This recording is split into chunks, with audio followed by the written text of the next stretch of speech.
10 peso year 2006. Totoo bang binibili sa halagang 1,500? Kung interesado ka po dito, unawaan niyo pong maigi ang video. Magandang araw mga coin collector.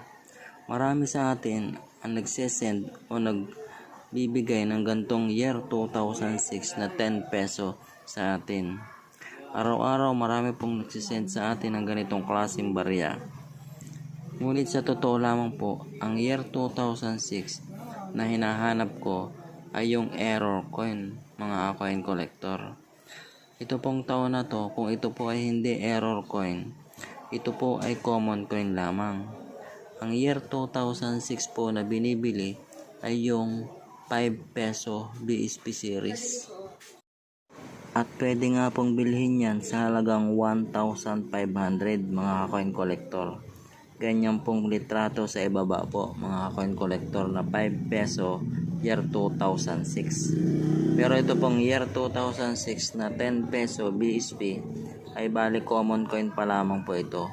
At gaya po ng sabi ko, error coin lamang po ang hinahanap ko sa year 2006 na 10 peso mga coin collector. Ayan po. Tingnan nyo pong maigi yan mga coin collector.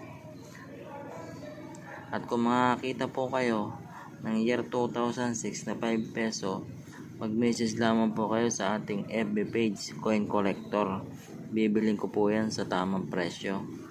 Ang taon po na binibili ko sa 10 peso na hard to find ay year 2007 at year 2009. Bali yun po ang hard to find sa 10 peso coin. Year 2007 at year 2009. Yun po ay bibili ko sa inyo sa halagang 1,500 mga coin collector. Marami pong salamat. 5 peso NGC coin na pwedeng bilhin sa halagang 5,000 pesos mga ka-old coin buyer. Kung mapapansin nyo po, hawak ko po ang isa sa 5 peso coin Andres Bonifacio New Generation Currency or NGC coin. Naghahanap nga po pala tayo ng ganitong klaseng 5 piso na Andres Bonifacio na error coin. At pwede nga pong bilhin sa halagang 5,000 pesos mga ka-old coin buyer. Kung mapapansin nyo po, ito po si Andres Bonifacio. Bali ito po ay normal coin lamang. Ayan po. Kitang-kita nyo po yan na normal coin lamang. Pero mayroon po tayong hinahanap na isang barya na ganitong klase na error coin mga ka-old coin buyer. Ayan po. Tingnan nyo pong maigi itong barya na nasa bandang ibaba. Ito po. Sa may picture natin sa bandang ibaba. Tingnan nyo po kung maigi ang pinagkaiba nila. Bali yan po ay tinatawag na error coin off center mga ka-old coin buyer. Bali, naging dalawa po ang ulo ng 5 piso na ito. Nahati po sa gitna mga ka-old coin buyer. Yan po ay error coin. At mataas nga po ang presyo niyan dahil yan po ay napakabihirang mangyari. At napakabihirang makita. At pwede nga pong bilhin yan sa halagang 5,000 pesos mga ka-old coin buyer.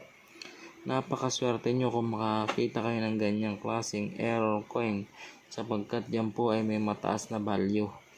Lalong-lalo na kung brilliant condition, baka po mas mataas pa yan sa 5,000 pesos mga ka-old coin buyer.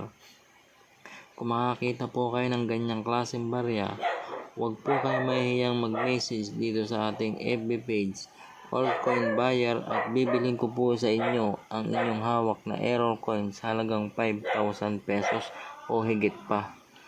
Kaya po kung makakita po kayo, mag-message po kayo. Marami pong salamat mga ka-old coin buyer.